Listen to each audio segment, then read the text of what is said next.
Greetings to those joining me live and to those that'll be joining me and Ashy Knuckles on Archive. How's it going, guys? Make sure you visit MandatoryDefense.com for your latest boxing content. You can follow me on Twitter at DStyleBoxing. Follow Ashy at the name of the show, A Puncher's Chance. That is at A Puncher's Chance on Twitter. We are live 10 p.m. every Tuesday. And, of course, you can catch us on the Archive as well. How's it going, Ashy? Everything is 100 with me. I'm just trying to prepare for this hurricane that's supposed to touch grounds tomorrow evening. So, damn. We'll see what happens there. Hurricane Lara or whatever the hell. Man, every time it's a chick's name, bro, those hurricanes. Right. Why do they give these hurricanes, not to go off topic, but why do they give them these nice names, bro? No wonder nobody leaves or nobody, like, prepares. They just call it like Hurricane Havoc or some shit, like something. Yeah, right. You would think, that would get people to, to act, but they come with Hurricane Lily or some shit. And they be like, oh, it's just Lily. What the fuck is Lily going to do? Lily ain't going to do shit. We're going to Hurricane Lily. Ah. I remember I dated a Lily back in high school. You know what I mean? It's whatever, bro. Okay? Hurricane, I'm going to destroy everything. Like, just call it that. People will leave ASAP. All right? Right. So, yeah, man. Hurricane Lara. That's crazy. Is it true that they're named after the people that discover them or something like that? I don't even know. I'm not sure. I really don't delve too much into it. I just try to make sure I'm somewhere where I can survive it, Right. Hey, there's only one word that matters. Hurricane. Right. Okay, that's all. Yeah. Shit. And the number next to it, level 4. Okay, I'm done. Peace out. You know what I mean? Shout out to Reggie Owens on here. We got Chicano Prophet. You ain't got a show unless Chicano Prophet's up in here. Haplotype on here as well. And Chief Funky says, what's up, brother? Make sure you throw a jab. Throw a jab in my like button as you come in. Right, we got a good show for you. Let's first take care of the aftermath. Brought to you by MandatoryDefense.com. Check it out. Let's first talk, Ashley. Let's talk about the DAZN fights. And I got to give it to DAZN, man. Fight camp. I don't know why, but they tore the shit apart. You see that on Twitter? Like, they tore it all apart now. Like, they're moving on from that. From fight camp? Yeah, like they're moving on from it. I mean, last I checked, we still got a pandemic, bro. They got a good thing. They should have just kept it there, in my opinion. But yeah, why not? I don't know the ins and outs of what's going on, but I'm gonna tell you, there is no other promotional company that's been more active as far as making fights, and promoting fights, and sending out news articles and press releases regarding the fights. I mean, my inbox is always crowded with Matchroom boxing stuff. You know what I'm saying? Right. And I'm talking about daily. And I'm talking about pictures and videos and you name it. Yep. Well, they've been really active, man. I said on a previous show, shout out to Top Rank for pushing the envelope as far as boxing in a bubble. Right. But I got to give props to Matchroom Boxing too. You know what I'm saying? They've really been pushing the envelope. So, hopefully they can continue to give us fights, man. Absolutely. A shout out to, we got a lot of our fans. There's Justice for Boxing on here showing love. Ringside Reporter. All right. And Bruce Goes on here. How's it going? Check it out, man. First of all, look, Eddie Hearn gave Chief Funky a call so he could fix that grass, bro. Okay. All right. Like his grass was all ruined by the fight camp thing. You know what I mean? Yeah, and the Chief Funky, I think he spray paints it green, but he swears that he has it green as grass, right? Over there in Cali. But shout out to him, you know what I mean, and all that good stuff. All right, check it out, man. Let's talk about the fight card. The fights I really want to touch on are, first of all, Pursoon Taylor. Second fight, really, really good. I enjoyed the fight. I'll be honest. I expected, Taylor to. Katie Taylor to make some adjustments and handle Pursoon, but Pursoon still brought it, bro. It looks like pressure still bust pipes. They didn't quite bust her pipes, but let me tell you, man, if anything, let's just say Katie Taylor is very fortunate the women only fight 2 rounds in 10 rounds. 2 minutes, 10 rounds. Yeah. Mhm. You know what I mean? Because if it was 3 minutes, 12 rounds, I don't know if she finishes that fight, bro. Pursoon, who's actually from a lighter weight, was like still is pushing her around in there, bro. Like she could take her shots. But Yeah. credit to Taylor. I thought she won most of the rounds. You know, I think she did her thing. So what are your thoughts, bro? You know, at the end of the day, you know, she got the job done. But just like in male fighters, when you get an opportunity to fight for undisputed championship, man, you can't come in there looking to be a pushover. You got to step up to the plate and try to knock the bitch out the park. Yeah. And soon, you know, she pushed the envelope. She was in Katie Taylor's face.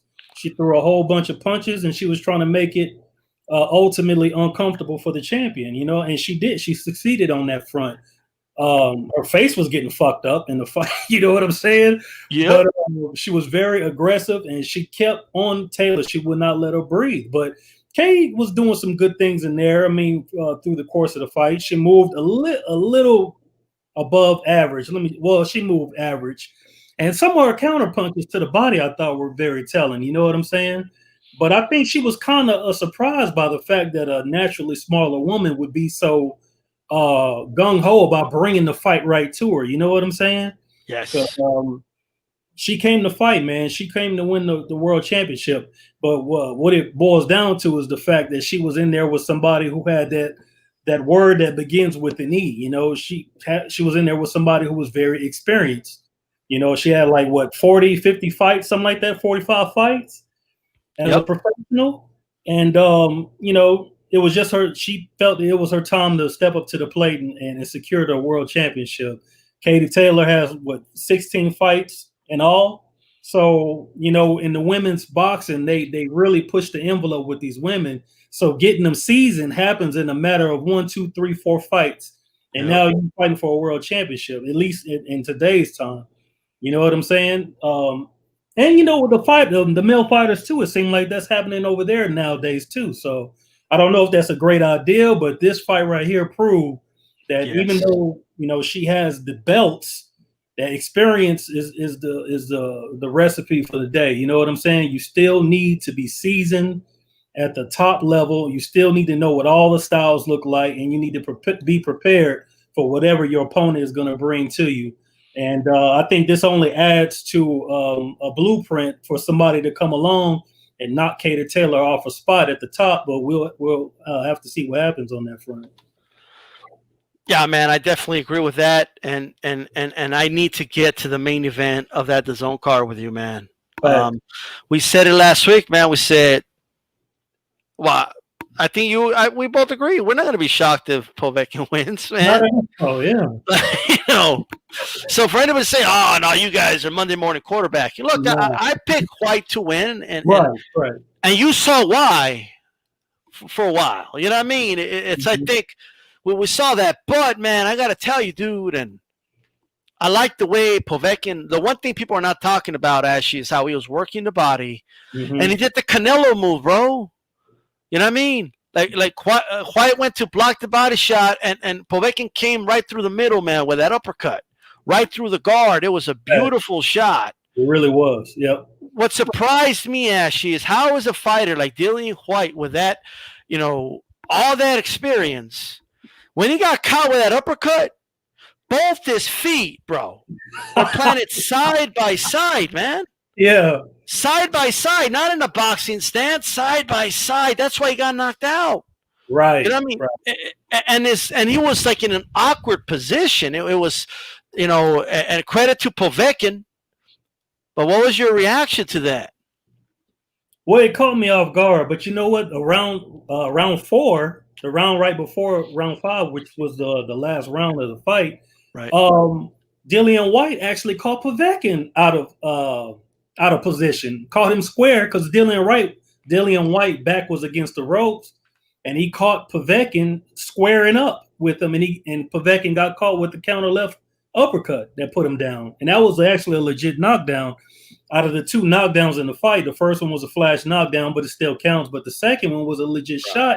But the bottom line is he didn't really put much on it You know what I'm saying? He could have took Povetkin out with the uppercut of the century, but instead he was the one they got hit with it. So, Man. I thought it was a great fight. But go ahead. Yeah, I'm agreeing with you. I mean, Yeah. that was a hell of a punch. Do you think I'm kind of torn with what the commentators were saying? You know, they were saying, "Hey, what's up, KP? How's it going?" They were saying something along the lines of, "Hey, Povetkin's almost out." Pretty much saying he's 2-3 rounds and he'll be done. But I seen Povetkin, like, he looked like that in the Huck fight several times. Mm-hmm. The Chagaya fight several times.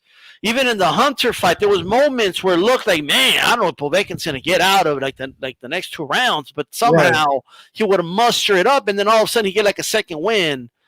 And I just think that's what it was in this case. Yeah, you know what I mean? And I mean, he's been a world champion before. You know what I'm saying? You know, I mean, he has experience at the top level in boxing. He's trying to get back to that at the age, I believe, of 40 years old. And they, you know, to both of their credits, they both were fighting good fights. You know what I'm saying? Right. No one was really outclassing the other one. You know, I think Dillian Whyte was doing good and he was winning the rounds. You know, the big punch for both guys is Dillian Whyte's left to the body. I think that was a very key punch, man. And he was really sitting down on that punch, the left to the body. And I think Povetkin, his left hand upstairs was better, even more so than the body shots that he was landing. You know what I'm saying? But through the course of round 2 to round 5, Povetkin started to turn it up a little bit more and take more chances. Yeah. And as a result, that's why he got caught with shots he didn't see, which amounted to the flash knockdown that took place early in round 4. And late in round 4, he got hit with the left uppercut, but that's for him taking chances and trying to push the envelope, because what was he trying to do? He was trying to win the fight, you know, and, you know, it was a matchroom production. Dillian Whyte, we already know the story. He wanted to fight Deontay Wilder, and he didn't want to be a stepping stone. He didn't want to let Dillian Whyte outwork him like Michael Hunter outworked him, even though he got a draw in that fight. I thought he lost. So kudos for Povetkin for pushing the envelope. Now in round 5, Povetkin threw a jab, and Dillian Whyte blocked the jab, but he tried to counter it, and he missed his right hand and got caught wide open because Povetkin threw the jab, but I don't think he was really trying to pop his head back or dictate with it. He threw it in combination. He threw the jab and went down like he was about to throw a body, but he came upstairs with an uppercut that almost sent that motherfucker into orbit. Yeah, I think he did, bro. I think he did, man.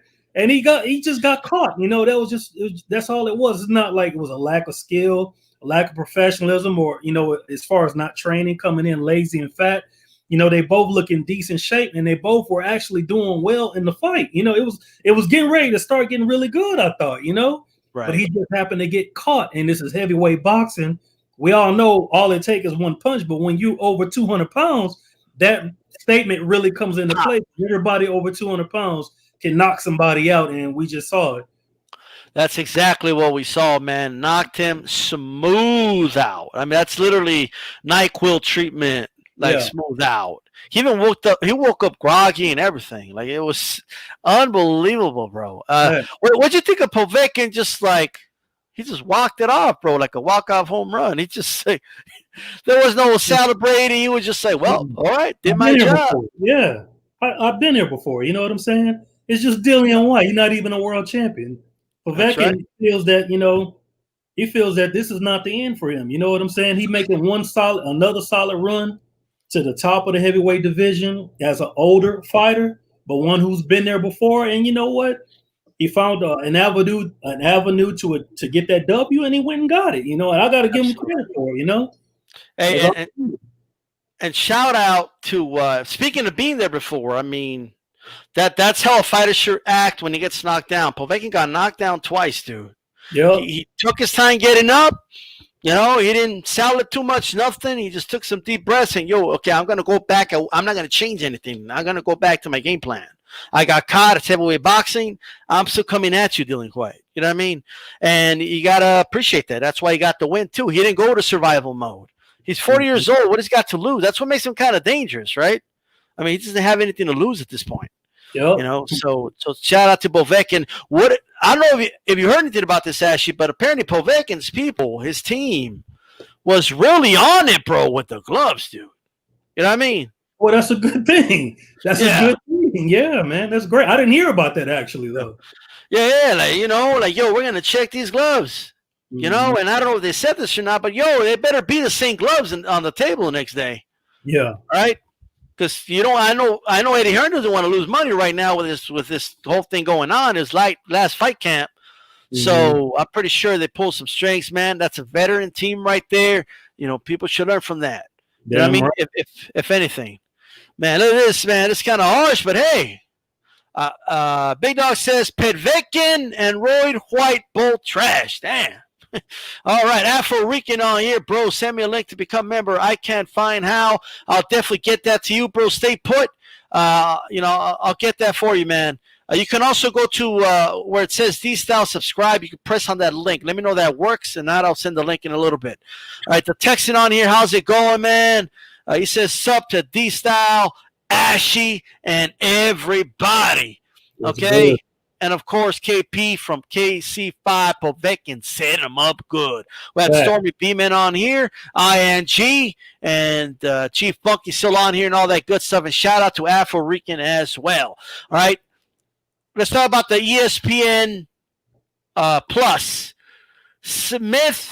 Joe Smith against Alvarez, man. Over there in Canada. Canadians have to pay pay-per-view for that shit, by the way. But hey, that's Canada. I guess they love Alvarez, so he's a big name over there. Oh, is it Alvarez they love? Okay, I thought it was Joe. It could have been Joe, but you know they adopt a lot of guys over there in Canada. Right. They do. Know, but Joe Smith comes out, man, and another dude. He keeps knocking dudes out of the ring. Ashley, what's going on over here, man? This dude is coming to thump people over. Instead, you see, this is what happens. He loses to Bivol, right? Instead of saying, man, this guy Bivol must be good, and instead they were like, I guess Joe Smith is overrated. That's how jaded us boxing fans are. But hey, man, how about Joe Smith? You know, what you think of this performance? Man, I thought anything other than giving him a 9 or a 10 as far as a rating is straight hating. Because he went out there and he opened a can of ass whoop in the dressing room and he finished it in the ring. You know what I'm saying? I mean, I didn't even think. I mean, Alvarez looked like he couldn't do nothing. He couldn't do nothing against this guy. I mean, he could not mount any type of offense.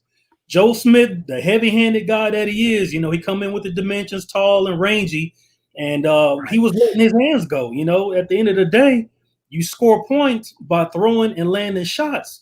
And even if you lack defense, the best defense in boxing is a good offense. So the best thing you can do is to go after your opponent and try to get at him. You know, it's the hurt business. And somebody didn't tell Alvarez that the fight started because all he did was catch punches from ding to dong. Was he trying to weather the storm? Or what do you think his game plan was? Because I didn't get it, to be honest with you. I don't know. I don't know if he was looking for one big punch. I mean, he normally don't fight like that. So I don't know if he was just getting beat to the punch. Right. You know, he got caught with his hands in his pocket. He couldn't find a good timing on what Joe Smith was trying to do. He couldn't count him. He couldn't do anything. You know, when he tried to get an offense going late in the fight, he was finding a home for that right hand, which is a good right hand.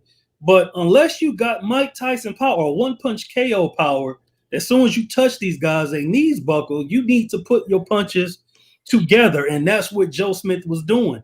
You know, he was hitting them to the head, hitting them to the body, backing them up, steady trying to dictate, steady trying to create action. And if his opponent obviously wasn't gonna throw punches, Joe Smith said, well, you know, I'm your huckleberry. I'll make sure I get mine off. And all he did was just bust this dude up, bust his nose up. He had him leaking. You know what I'm saying? He just did him bad, man. Beat his ass real bad, knocked his fucking ass out the ring. Flawless performance, and with it, it was a WBO eliminator. He get the fight for a title, the vacant WBO title, or he may just go after Bivol again, and try to redeem himself, or Beterbiev.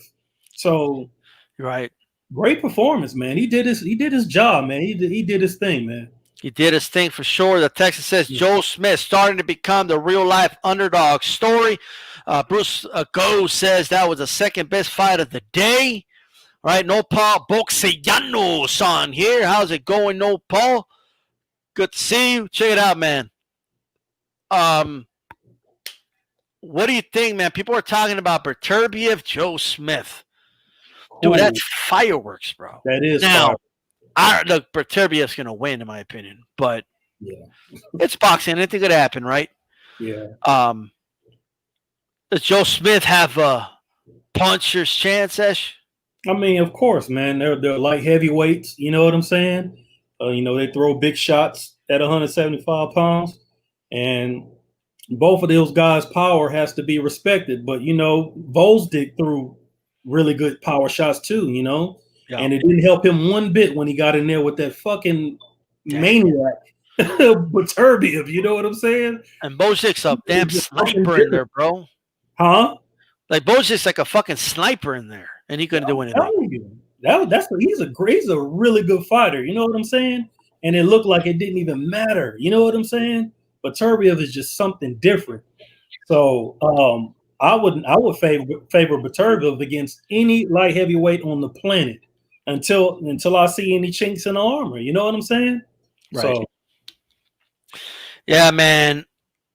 Look, I like the way Joe Smith fights. He's that blue-collar guy, you know what I mean? And got to respect that. And he's going to get in there with Beterbiev. He's that type of dude. Like, okay, I'll fight him.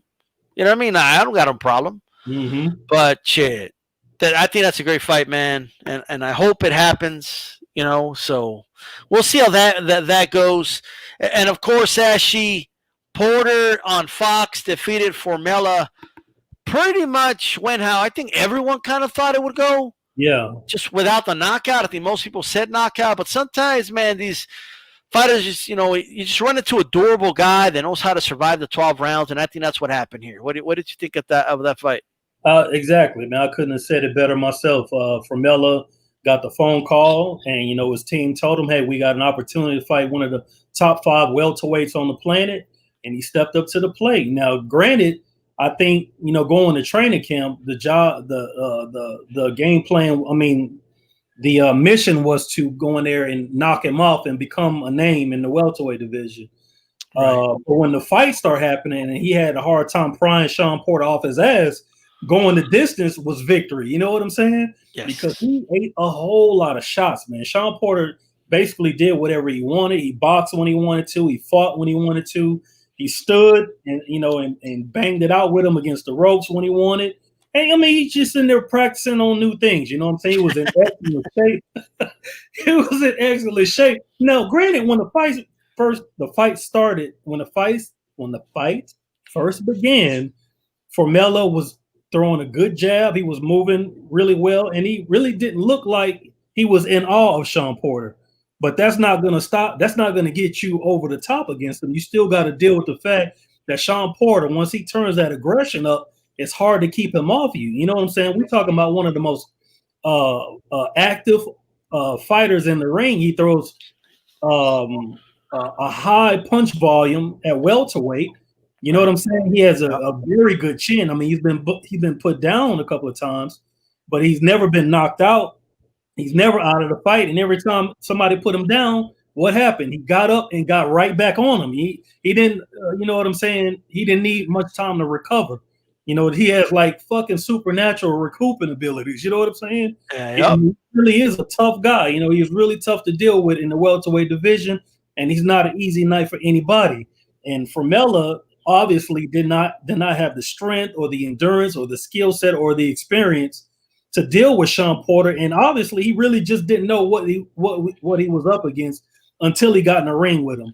But credit to the young kid, he took a lot of thunder, he went the distance, and because of that, he'll get an opportunity to fight somebody else somewhere down the line as soon as he rack up a couple of victories.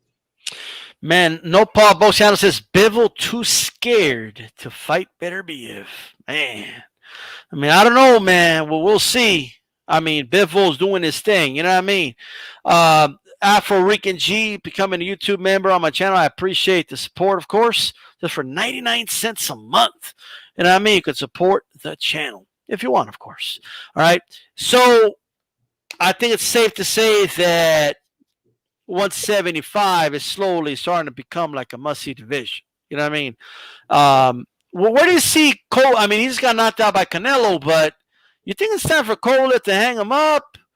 You know what I mean? Or you think he should see Joe Smith? Like, well, what do you think Cole? Where do you think Cole fits in the mix right now? Like Ash. I mean, he's still one of the top light heavyweights. I know it's kind of hard to show his face, allowing some small guy come up to the division, not only beat you, not only take your title, but to knock you the fuck out, to knock you the fuck out too. You know what I'm saying? Right. I mean, it's hard to show his face right about now. You know what I'm saying? So, him being the stubborn old guy that he is, I mean, he probably will stick around and try to make another run. You never know, but being over 35, 36 years old and off this terrible defeat, you never know what's in the cards for him. I mean, he just got paid fighting Canelo. If he still has that itch, maybe he'll make another run. But if I was him, I'd hang it up, man. Yeah. Have a farewell fight in Russia and say, you know what, I did my thing. Hey, no doubt about it. Yeah. Hey, but back in the day, man, I forgot. Someone told me this earlier today. Man, I forgot who told me this. I feel bad, but if I remember, I'll say it. But it's not originally me. But I know I was talking to somebody, and they told me, "Hey, back in the day, these fighters would give like another fighter, like an 18 fighter, like a payday on their way out." Yeah. So like Robinson with like Armstrong or something like that. You know what I mean? Like, hey man, you're a legend. Let me fight you. You get a payday, and you can retire. So. Or the near retirement, whatever it is, maybe it better be if man. Maybe somebody's got to put. Sometimes they just got to beat it out of these guys. You know what I mean? Yeah. So maybe it better be if man, or even a Joe Smith, could convince him that it's time to retire. That's probably what he needed. That's what Beterbiev needed. Beterbiev needed to get knocked out of the ring to like understand that it's this young man's sport. Yeah, that's right. So. And he was even in denial when it happened. Nah, he pushed me, man. Like, nah, dude, that's not what happened at all. The expert genius on here. How you doing? Make sure you guys throw a jab and my like button. Make sure you share this video on all your social media platforms. Make sure you visit mandatorydefense.com. You can see it there in the very, very bottom of the video there. So there you go. With that said, look, man. Let's do an early little preview here, Ashy. Okay. Leo Santa Cruz is going to be facing Gervonta Tank Davis. And shout out to Curtis Anderson on here. Kurt Sugar. How are you doing, man? Brusco says Joe Louis fought his friend John Henry Lewis, who was going blind for a payday. Wow. Well, that's something. But how do you feel about this fight right now, Ashy? How are you feeling about this fight? How do you think it's going to go down? Man, I like the fight actually, man. I give props to Leo Santa Cruz for going after Tank Davis because it's really a dangerous fight. You know what I'm saying? Right. I believe because this ain't Carl Frampton, this ain't Mahrez, this is not Mahrez or it's not anybody that he's accustomed to being in the ring with, and he's pushing the envelope against a very talented, young, strong, bigger guy. You know what I'm saying? Mm-hmm. And I know he's taking it serious. Him being a four-time champ, 4-division champ, I believe, Leo Santa Cruz. Right. I think he only wants meaningful fights from this point on. And as of right now, he's gonna be plagued with the fact that he did not fight Gary Russell Jr. and he did not fight Guillermo Rigondeaux when those fights were on the table. I mean, at the same time, he never fought Nonito Donaire either. So it was other fighters around that he never got a chance to share the ring with. And here's an opportunity, and this time he's hopping on it. So. He's going to come to fight, though. You know what I'm saying? But I just think Tank, him being serious, taking training camp serious, I think he just provides a whole level of dimensions that Cruz is not accustomed to seeing. You know, the speed and power, the combination of speed and power. I don't know, and him being bigger and younger, because Santa Cruz is what, 33 years old? Excuse me, 33 years old, something like that. Yep. And he's gonna be up against it, man. Now, granted, if Tank is not in shape, he gonna have hell to deal with, because Santa Cruz uses his jab to get himself in punching range. He goes a body real good. He will bang out.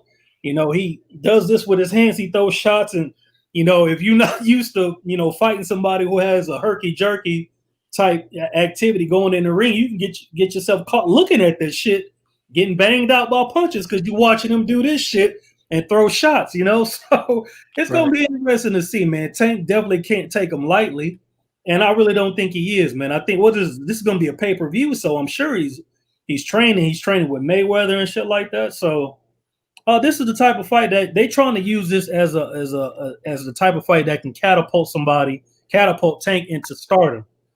And you know, how else can you do that except against a guy who has the accolades behind him?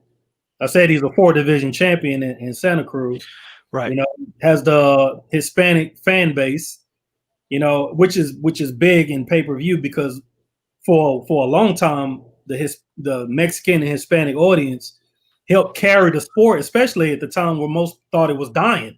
You know what I'm saying? And Mexican fans, they may root against you, but if you beat their fighter, they're fans of you now. It's just how it works. You know, it's just hating at first, but then they join the team if you beat their fighter. Now, if you don't beat the fighter, then they gonna talk bad about you, but you got to come to do it. So that's the bottom line. Can't come in there laying down, being no punk. You got to come and bring it. And we'll just see what happens, you know, on the night of the fight, man. I can't wait to see the fight, actually. You know, what's going to be interesting is, can Tank make 130 pounds? If the fight is going to happen at 30, can he make that weight again, you know, after being at lightweight? So we'll see. Man, I'm feeling, man, look, it's not my official prediction yet. I'm still kind of going back and forth. And I hate to do this, but because of Tank's history, yeah, my official prediction, I can't give it to you guys till the weigh-in. Right. I got to see how Tank looks in the weigh-in, bro. Okay.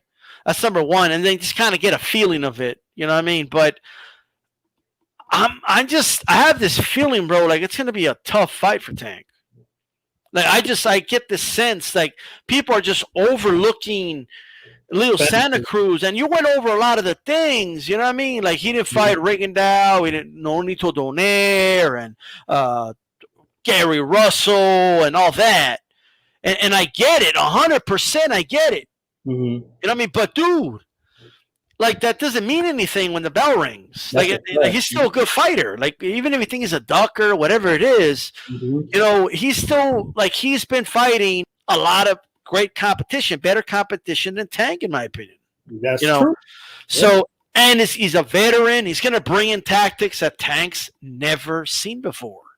You know, he showed in the rematch of Frampton, I can box on the outside. A lot of people were shocked when they saw that. Right? He could fight on the inside. And it's just the one thing he needs to avoid. The danger zone is the mid-range, but if he could successfully smother the punches of Tank, you know, attack the body, Leo is a really good, you know, body puncher, man. He goes to the body very, very well. Yep. And like you said, Ashley, I think if this fight goes past 4 rounds, like, it's going to be a long, long night for Tank. Not saying he can't win, but it's going to be a long night. It's going to be a long, annoying night. Like, a dude, he ain't going nowhere. And I don't think, Ashley, I just don't believe, okay, that the pitchers can allow the home run on this one. I just don't believe so. Uh-oh. You want to get to the plate, it ain't going to be by home run. Like, he's not going to let him land a big shot, knock him out. You're going to have to do it another way. And I ain't going to let you walk to the plate either. All right? But he's facing a pitcher now that can throw sliders, not just fastballs. And that's the difference here. And I think Leo Santa Cruz is going to bring more to the table than anything Tank's seen before. Yes. On the flip side, Yeah. Tank's bringing stuff, right, intangibles that Leo's never seen either, and that's what makes it a good fight, in my opinion. That's right. Yep. These guys have never been across the ring and looked at somebody like they're about to see. They're going to go back, Ashy. After round one, the bell rings, they're going to go back to the corner and be like, man, I ain't never seen a dude like this. You know what I mean? You know, whatever it is. And I think with Tank, it's going to be like the athleticism, the speed, the power, the combination, the explosiveness, that combination of speed and power. That's going to be the thing with Tank that Leo's never seen before. And even if he kind of knows it, you don't know it till you're in the ring. That's right.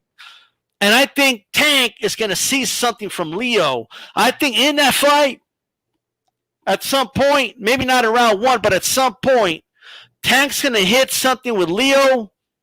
He better not stand there and admire his work, Ash.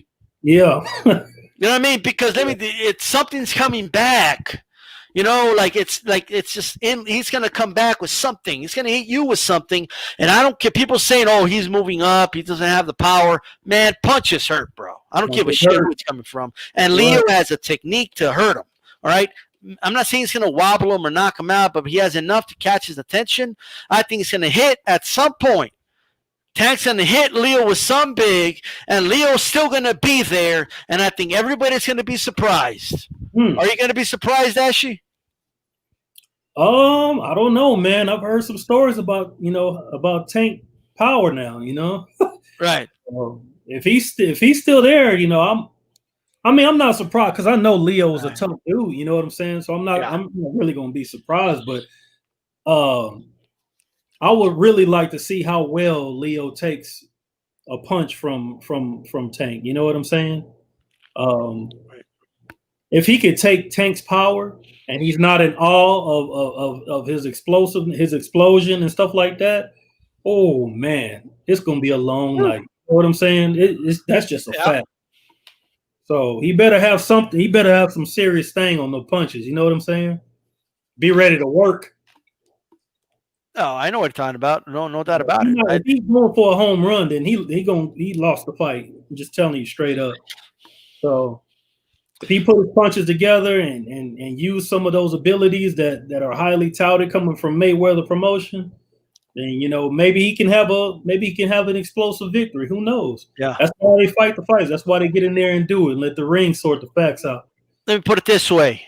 If Tank comes in the way he did against Gamboa in that shape, I don't think he beats Leo Santa Cruz. Yeah. I don't think he does. I don't think he could keep up with him. Yeah, you doing that on pay-per-view, man. You don't deserve to be on pay-per-view, man. Yeah, you better come in shape. Yeah.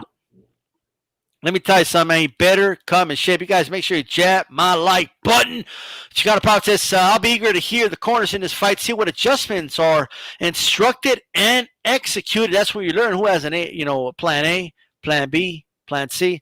Omega Red on here says, salute. What's going on? Big homie on here says, salute. Absolutely. How's it going, guys? Shout out to you guys. Make sure you throw a jab at my like button. Share this video on all your social media platforms. And for those listening on archive, make sure you throw a jab at my like button. All right. I'm joined here by Ashy Knuckles. Follow him at A Puncher's Chance and visit MandatoryDefense.com. This, of course, is the August 25th edition of A Puncher's Chance. Every Tuesday, 10 p.m. Eastern Time. Be here. We're back. We were gone for a while. It's our third straight week back, and I think we picked up right where we left off, Ash, to be honest. So I think that's what's up with that, man. I want to talk about this, and I got to be 100% honest. Maybe somebody in the chat or you, I don't know, but so Daniel Dubois, bro, is going to be facing Ricardo Snegders. I don't even know how to pronounce that. I'm not even going to try it, bro. It's a dude from the Netherlands. Netherlands is not really known as a boxing powerhouse, you know what I mean? But I never seen this dude. Like, I got to be honest. I'm just flat out assuming that it's just food for Daniel Dubois. You know what I mean? I think that's what it is. just food for Daniel Dubois. Before we get there, let me just read this from Curtis Anderson. For Leo to win, Santa Cruz has to use his jab and use his length for Tank to win. He has to go to Leo's body. Well, he's going to have to get on the inside for that. And, man, would that make for one hell of an exciting fight, to be honest with you. Okay? And Wayne Jr. says, Tank going to come correct for this pay-per-view debut. Well, we will see if that is the case, of course. All right? Ashy. Daniel Dubois. I don't know if you know anything about this dude. Do you agree this is more likely? I think he's with Warren, right? Frank Warren? Yeah.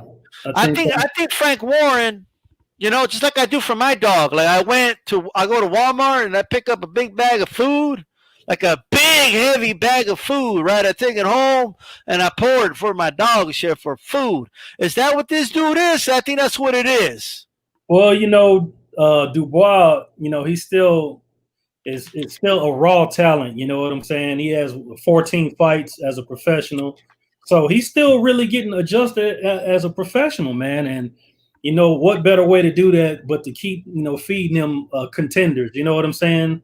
Whether they're low-ranked contenders, mid-ranked contenders, you feast on contenders because everybody brings something to the table that will help you become a better professional, and you need that. You need that seasoning before you step up to the top of the ranks. And to me, like I said, he's a raw talent. There's certain things that I would like to see from Daniel Dubois that he hasn't shown me yet. But he is a fundamental fighter, and he likes to fight from the outside. He likes to throw punches. He has a decent punch. Once he comes in close, I've seen him get lured into punch outs and shootouts. And I would like to see him to remain a professional through the course of a fight and not let his opponent draw him in to something that works well for them, as opposed to him just sticking to the game plan and putting hands on his opponent and knocking him out. So, yeah, basically this is food for him, man, to keep getting him, graduating him, steady, bringing him up till he gets to the big dance. And, we'll see what happens at that point. But the guy from Netherlands, I don't know much about him either, but I don't foresee him bringing anything to the table that, Daniel Dubois has to just be in awe of. But they are heavyweights, so you do got to respect them and you do got to go in there and take his ass out. You know what I'm saying? Because anything can happen in a fight. So, well, actually, check it out. This guy is 18-1 with 8 knockouts, 42% KO ratio. And he ain't fought, dude. He's fighting dudes like 7-13 and 12-14 and 9-26, and he ain't knocking them out, bro. So I think the ball's safe. You know what I mean? I think anything could happen. Obviously, you always got to keep that option. And I'll eat my words next week if those Netherlands boxing fans going to come out and be like, "Man, you slept on Snyder," But hey, Netherlands boxing fans in years, and all of us. Yeah. Yo, you should have known. You don't know shit about boxing. You know what I mean? But I don't know. I just think it's food. Shout out to Expert Genius says, yo, something tells me Leo Santa Cruz will shock the world. Don't sleep on that. It's a possibility, right? And Bruce goes, that's a plan, but the best laid plans for mice and men. Man. But check it out, Ashy. This was a fight that was supposed to happen. We're going to get this fight. And then Corona, ruined it. But I know why the promoters let it ruin it. They should have just postponed the fight. You know what I mean? Yeah. But hey. But I think it's obvious this is where they're going. I think Dubois should take care of business against a dude from the Netherlands. You know what I mean? And then this is the fight. Daniel Dubois versus Dubois-Joyce was a fight I was really looking forward to. Yeah. It should happen, hopefully by the end of the year, early next year. What are your thoughts on this potential matchup, Ash? Well, I know a lot of people are singing the Daniel Dubois praises, you know what I'm saying? But I kind of like Joyce in this fight because he has the dimensions, man, for the bigger guys at this weight. 6'6". He got the long reach, 80-something inch reach, and he's awkward. You know what I'm saying? He may not have the super fast hands, but he's a heavyweight. You know what I'm saying? But he throws a lot of fucking punches too. He goes up and down. He's a little unpredictable. He's light on his feet. And I believe, Daniel Dubois being an upright fighter, he's more 1-2. You know what I'm saying? More of a 1-2 fighter. And, you can train for guys that's tall. You can train for guys that's short. You can train for orthodox. You can train for lefties, but you cannot train for awkward. And that's Right. one thing that he has not seen, in my opinion, as a professional. And when you're in there with somebody who is unpredictable, who throws a lot of punches, and you don't know where the punches are coming from, because sometimes he hold his hands up, sometimes he have them at his waist when he's out of punching range, and he's steady coming at you. He's not giving you room to breathe, man. So I think he's a difficult. I think he'll be a difficult opponent for Daniel Dubois. But at the same time, if Dubois stays with his fundamentals, stay behind that jab, he can offset a whole lot of that awkwardness if he can keep him behind the jab and set him up for right hands. You know what I'm saying? But we'll just have to see what happens. But as of right now, if they're not aging him out, because he is 35 years old, 34 years old, Joe Joyce, it is a young man's game. So you should lean towards the younger guy, but that has not stopped Joe Joyce at this point. I like him in this fight. I really do. But I could be wrong. You know what I'm saying? Let him fight. Let's see what happens. He had a big amateur career. He has 11, 12 fights, something like that. So they gotta push him. He ain't got a lot of time. You know what I'm saying? And if he knock off Daniel Dubois, that's one more step in the direction, towards one of the top guys. He may not get him directly afterward, but he'll get a whole lot of props if he knock off this young guy. So we'll see. Shout out to AMG2. He says he got Joyce as well, Ashy. Yep. All right, so you went alone, right? Dre's finest on you. How's it going? Bruce goes, what do you think of the 16,000 fans of Jeff Horn versus Tim Tszyu fight tomorrow? First live gate in a while. I was actually talking to Ashley about that right before we went live. When the hell is that fight? We'll try to touch on that a little bit, man. But hey, 16,000 fans. Whoa, you know what? That just hit me. 16,000 fans, Ash. 16,000 people. I was about to say, 50,000 against the other fights, but yeah, post-pandemic, that's crazy. Well, definitely try to touch on that for sure, bro. What's going on to BFTB on here? Says, what's good, family? Absolutely. What's good? That's kind of probably I look forward to when this fight happens. Pull counter boxing. Is this the pull counter? What's going on, bro? I got DDD winning by Triple D by stoppage. That's Daniel Dubois. I got Dubois too, Ashy. I think it's going to knock Joyce out, bro. Hold up. I think, we joke about this a lot. I want your take on this. I know Mr. Boxing Today talks about this too. BFTB gets on him about it as well, bro. But shout out to Ashy. I'm sorry. Well, he's already here, Ashy Knuckles. But shout out to Retro Boxing and Documentaries, Blood Boxing on here. How's it going? OG. Ashy, the hands are slow, bro. He is slow, man. He is slow. He is slow. He is slow, man. And I don't mean all heavyweights are slow. No, this is slow, bro. Yeah. Like Angulo's slow. Slower. It's slow. Maybe it's the camera. I don't know. But I know he's slow, and he gets in there with guys who have faster hands than him, and it's not helping him one bit. You know what I'm saying? He swarms guys. You know what I'm talking about? And the punches, you don't know where they're coming from because it's from odd angles. And you would think a guy that slow would not be connecting flush shots to the body or shots to the head. You would be able to see it coming, block it. It's almost like he's telegraphing it. But because he's so awkward, you can't even see where the punches are coming from, as if you were fighting somebody who was more upright in a traditional style, European style fighter. You know what I'm saying? If you're just basic and you throw a slow punch, you could catch that all day long. You know what I'm saying? But this guy, he moving around. You know what I'm saying? He's light on his feet. He drop hands, he feints, he moves his head a little bit. So it kind of makes it a little harder to see where the shots are coming from. So he is slow. You're right, man. I took all that into account, man, but we'll just have to see, man. Right. I mean, if there's one good thing about them, I mean, the higher you go in divisions, the slower they are, right? Yeah. But at the end of the day, I can't get over how slow the hands are. You know what I mean? I just can't get over it. But hey, like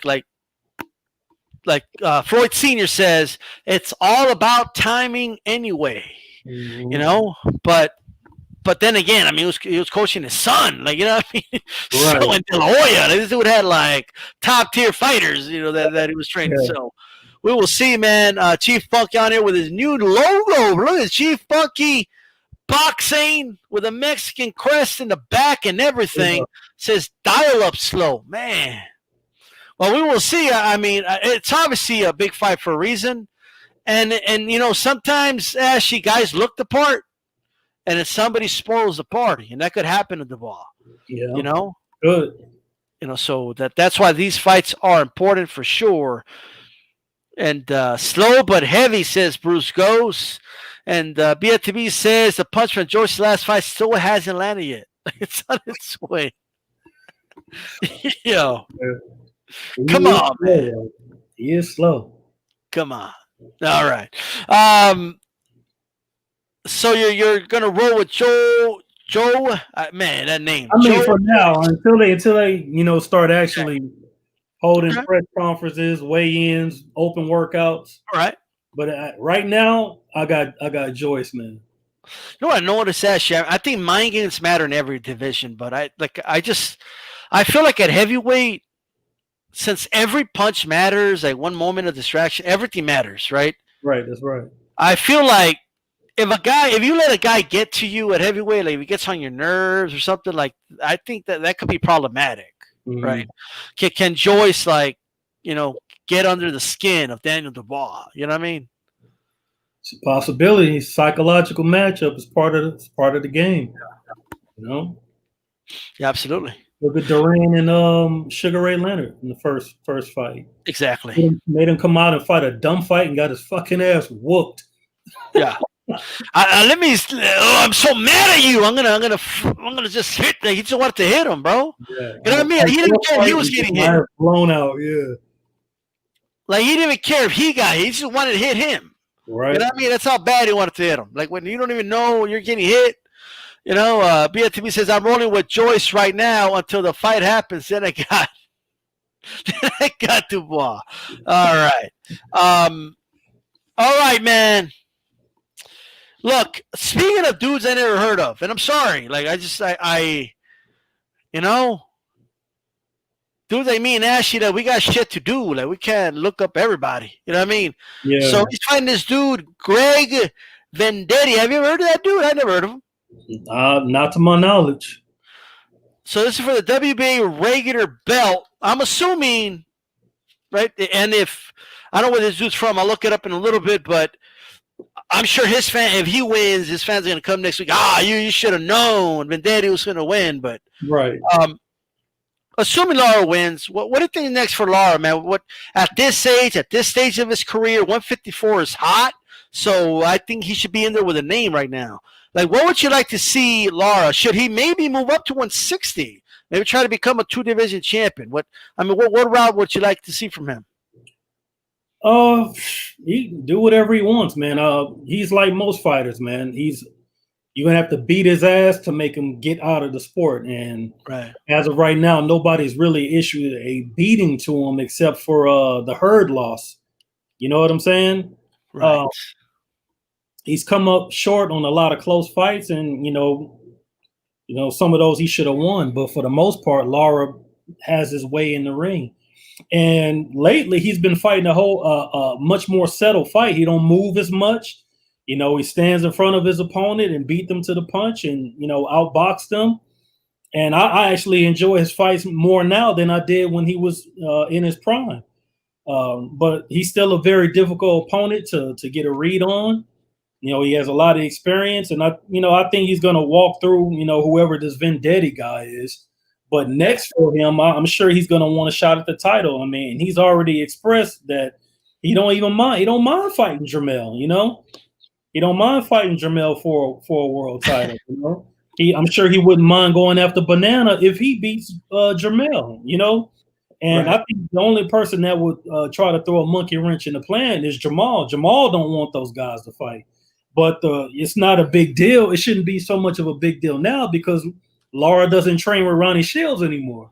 Right. So, so there's no conflict of interest there. You know what I'm saying? Ronnie won't be training Lara to beat up Jamal's brother. So the fight can happen now. It shouldn't be no roadblocks that are, holding it up.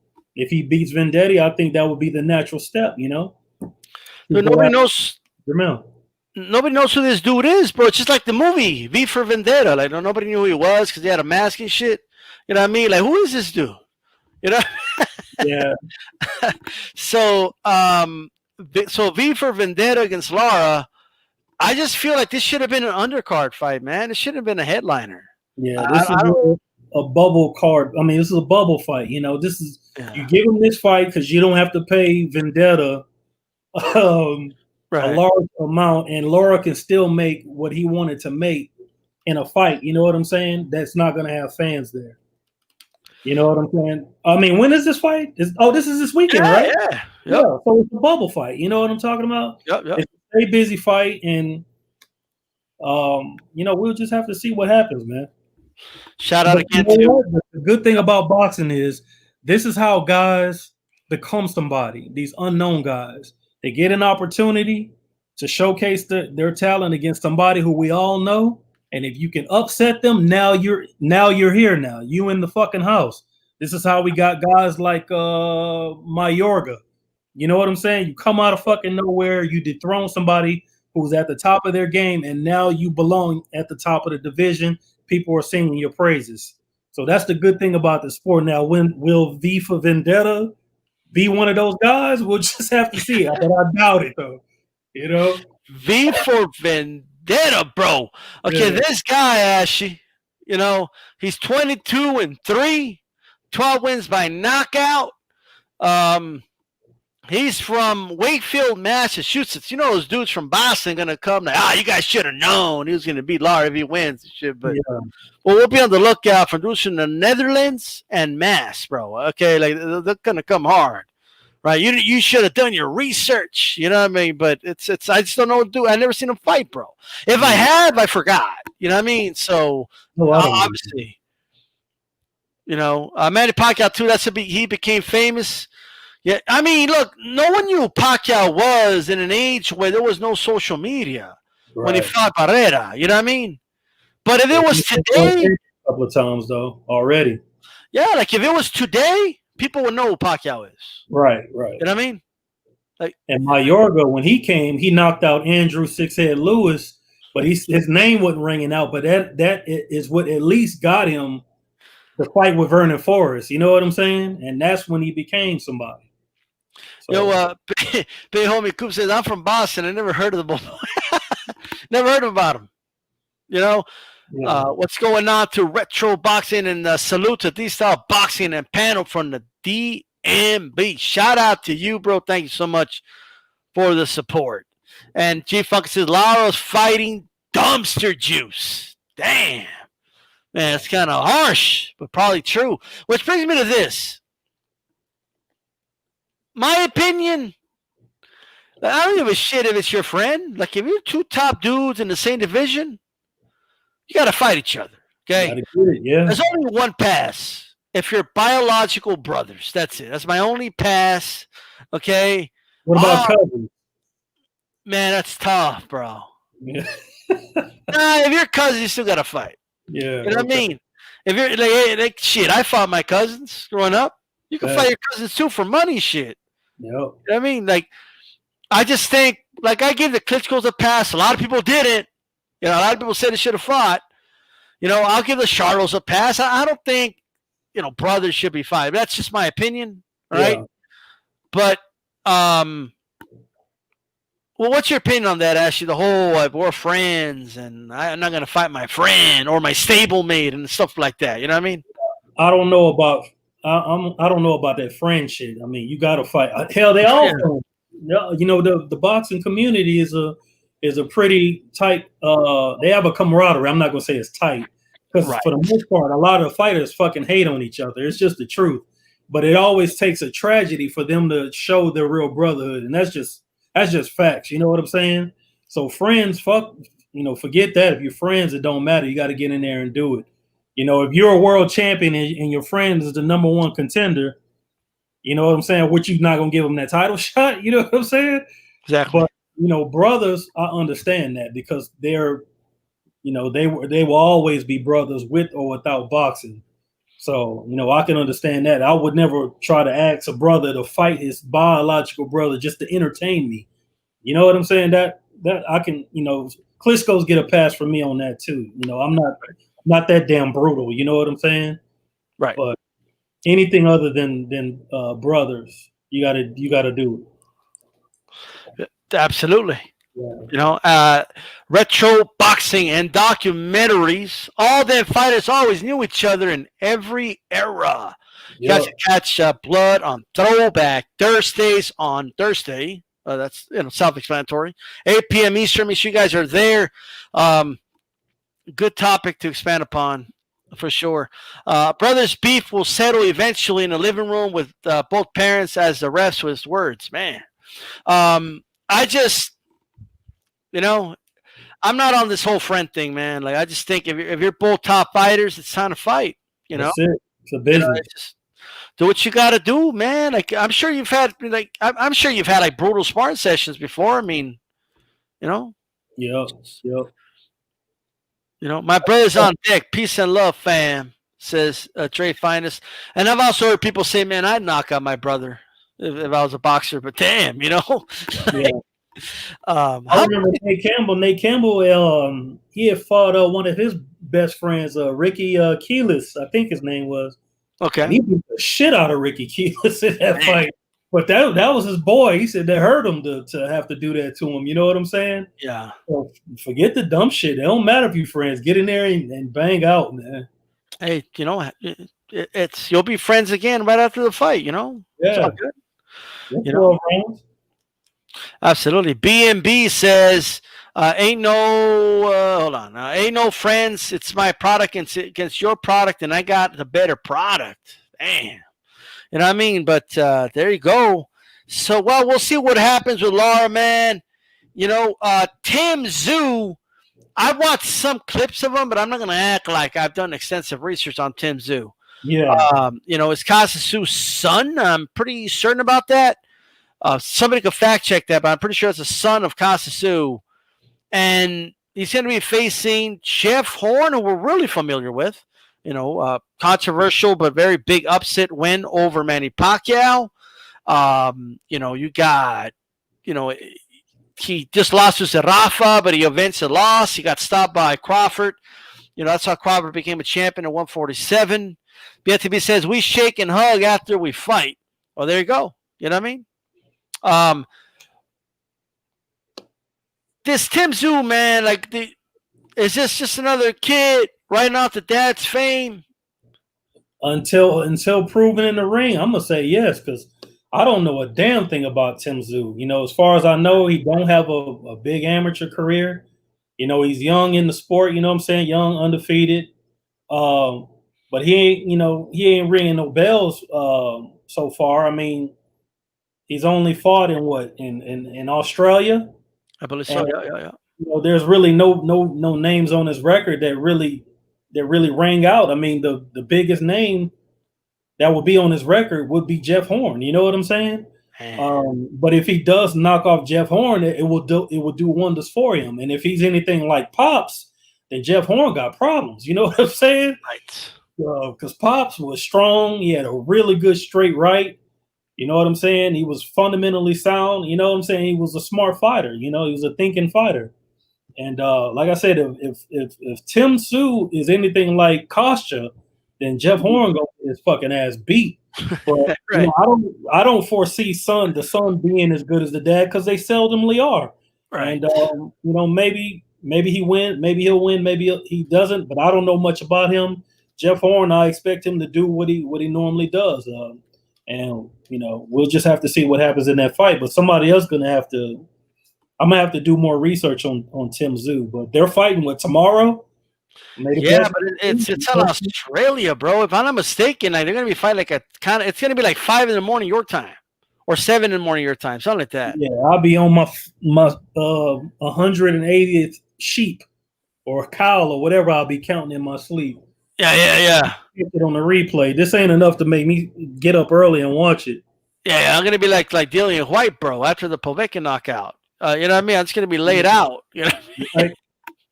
But I am going to check it out though after the fact and see what's going on with it.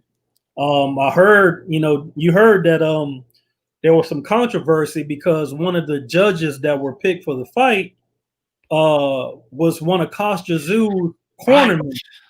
You know what I'm saying? So I don't know. What do you know about that? So Yeah, man, I heard about that. I mean, I know as much as like you just explained that cannot be a coincidence, bro. yeah, that somebody had that in the cards to try to flip the direction of the judges in the direction of Tszyu if it Man. goes the distance. It's always some bullshit in boxing. There's always some fuckery, and this is just another one of those examples, man. So They tried on the wrong dude. Like, I mean, Jeff Horn's a big name in Australia. right, You talk about stadiums over there. Like, I know you're the son of Tszyu, but you tried that on the wrong dude. Like, they got some pull. You know what I mean? And yeah, big fight. That is a conflict of interest. That's ridiculous, bro. right. And Jeff Horn, he knocked off Pacquiao, so that's a name. He is the name over there right now. You know what I'm saying? Dude, So it'll take a whole lot more than being Kostya's son to take that acclaim away from him. And I just thought they would just slip that on in and they'll get away with it. But somebody caught wind of it, and that was a thing. So, I mean, that's like imagine like Mayweather's gonna fight, and then we find out that Jeff Mayweather is one of the judges. Like yeah, it's just out of here, bro. It was a coincidence, random pick and shit. Yeah, right. Bam Bam tweet on here. Shout out to you, man. How you doing, man? He says, sir, for earlier today, standing strong against racism. Good looking out on that. Absolutely. You know what I mean? Man, 15,000. That's what the Texan said earlier. That's what he said. 15,000 people. You know when he said it, I was about. You know what was about to come out of my mouth? Like, man, is Jeff Horn is he struggling now? Because like he used to sell out stadiums, Right. And I stopped and like, holy dude, there's a pandemic, bro. Right. But you know what?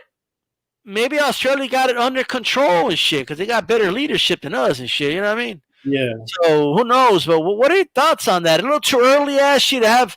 Because let me put it this way: if they can do this with 15,000 people, and there's no known spike and shit, you know what I mean?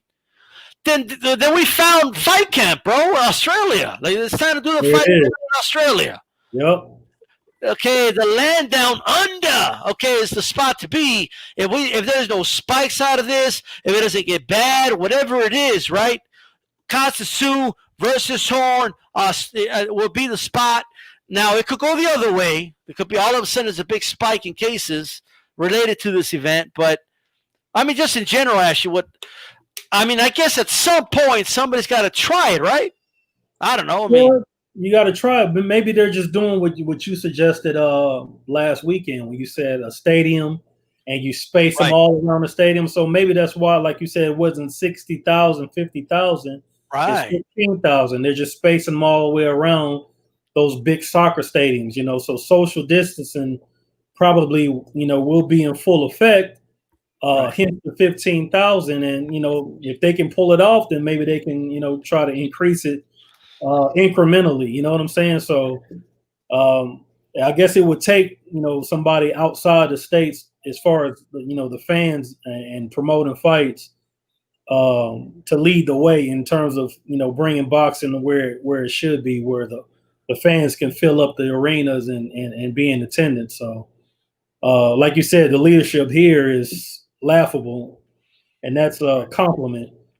So we'll just have to see, because it's just gonna go away. It's just gonna go away. It hasn't just gone away yet. So it's it's sidelined me for months. And I don't even have the shit. But because of precautions, I'm not out there getting that bread, and I'm really mad about that. So, right, yeah, absolutely, man. Very well said, Ashy. I couldn't have said it better myself, man. This is an experiment for boxing and all arena sports, as Bruce goes. Yeah. And if they do it right and they got the shit together, then maybe it's time to take some of these fights over to Australia, bro. The way I see it. You know what I mean? You have a crowd. I don't know if you, I know you're not like a professional wrestling guy, actually, but I haven't watched it in a while myself. But so WWE tried this thing that I suggested. Not that they got it from me, but right. But like they had monitors in the arena with fans at home and stuff, right?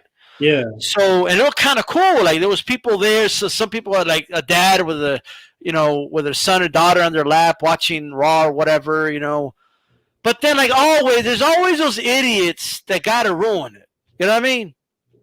So you got a dude dressed up as a KKK member, on there, and it was live. Somebody put a video of somebody getting their head chopped off, and so somebody had a picture of Chris Benoit up, a professional wrestler that murdered his wife and kid. Like I remember Chris Benoit. So I mean, there goes that idea. No boxing promoters can do that now. Nah, leave it up to some fucking idiot to ruin innovation at a time like this. So not surprising. So there goes that idea right there. Yeah, there goes that idea. Fake fans on the monitors now, like they do in basketball. Okay. Yeah, absolutely. He ain't his daddy, says 92. Cool. Actually, that's like that chip on the shoulder a lot of kids carry with them. You know what I mean? What's that? Like, like that whole, like, you and your daddy.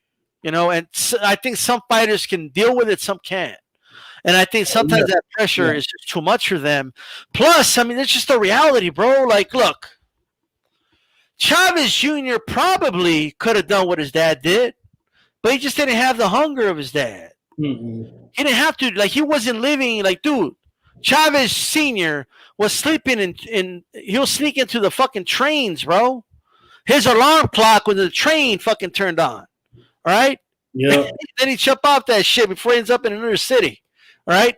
That was, I mean, that's the type of life he lived, and man, this Tszyu son lived a life, bro. Yeah. So and everything.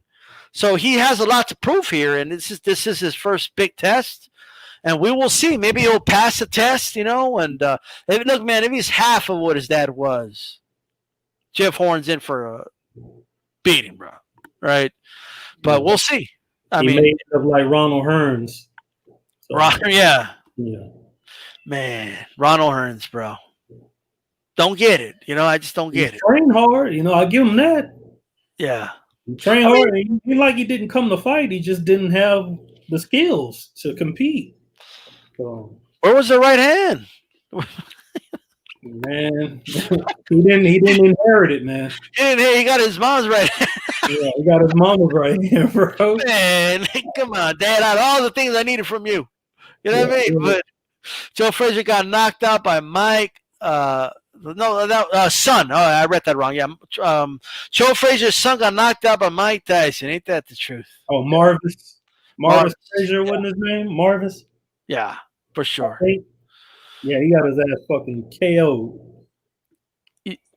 The Texan says, I smell a controversial decision. Man, I'm going to have to put these two guys, man. I'm going to have to put their names, actually, on the title of this video, bro. The last time we talked about a horn fight, we got like another 200 views out of it. You know what I mean? After the fight. So, man, Ashley, this has been a great show. Give me a quick prediction on Jose Ramirez, Victor Postol this weekend. Oh, real quick, I'm going to go ahead and go with Ramirez. Not because, Postol is not a good fighter. He's a good boxer. I'll give him that. You know what I'm saying? He keeps his hand moving. I'm saying he keeps his hands moving, throws in combinations. He comes to fight. You know what I'm saying? But Ramirez, he just, once he gets going around round 6 or 7, he turns it up, and he never turns that motor off through the course of a fight all the way to 12. You got to bring it. Right. And he's on a high because he's a unified champ. He got big paydays ahead of him, and I don't think he's going to let Postol, get in the way of a possible unification with Josh Taylor and the like. And, but he's going to have to come to fight because Postal has only lost to top guys, Crawford and who was the other guy he lost to? Danny Garcia, right? Right. So, I think Ramirez is going to handle business, man. He lost to Crawford and Josh Taylor. Oh, and Josh Taylor, that's right. So, yeah, I don't think Ramirez is going to – he's definitely not going to be in awe of the guy. And Ramirez, I think a lot of people just think he's just a come-forward fighter and he just takes a bunch of punches and throw a bunch of punches.